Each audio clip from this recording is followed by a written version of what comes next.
ಬೆಳಗಾವಿ ನಗರದಲ್ಲಿ ಹರಿತವಾದ ಮಾರಕಾಸ್ತ್ರಗಳನ್ನು ಇಟ್ಟುಕೊಂಡು ಬೈಕ್ನಲ್ಲಿ ತೆರಳುತ್ತಿದ್ದ ಯುವಕನೊಬ್ಬನನ್ನ ಮಾಳಮಾರುತಿ ಪೊಲೀಸ್ ಠಾಣೆಯವರು ಬಂಧಿಸಿದ್ದಾರೆ. ಬೆಳಗಾವಿ ನಗರದ ಅಮೀನ್ ಗಲ್ಲಿಯಲ್ಲಿ ಆಂಟಿ ಸ್ಟಬಿಂಗ್ ಸ್ಕ್ವಾಡ್ ಕಾರ್ಯಾಚರಣೆ ನಡೆಸುತ್ತಿದ್ದ ವೇಳೆ ಈ ಆರೋಪಿ ಸಿಕ್ಕಿಬಿದ್ದಿದ್ದಾನೆ.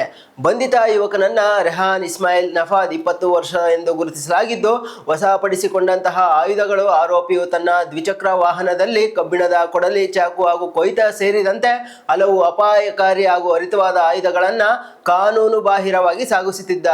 ಮಾಳಮಾರುತಿ ಪೊಲೀಸ್ ಠಾಣೆಯ PSI ಆನಂದ್ ಆದಗೊಂಡ ಹಾಗೂ ಅವರ ಸಿಬ್ಬಂದಿ ವರ್ಗ ನಡೆಸಿದ ಯಶಸ್ವಿ ಕಾರ್ಯಾಚರಣೆ ವೇಳೆ ಈ ಮಾರಕಾಸ್ತ್ರಗಳು ಪತ್ತೆಯಾಗಿವೆ.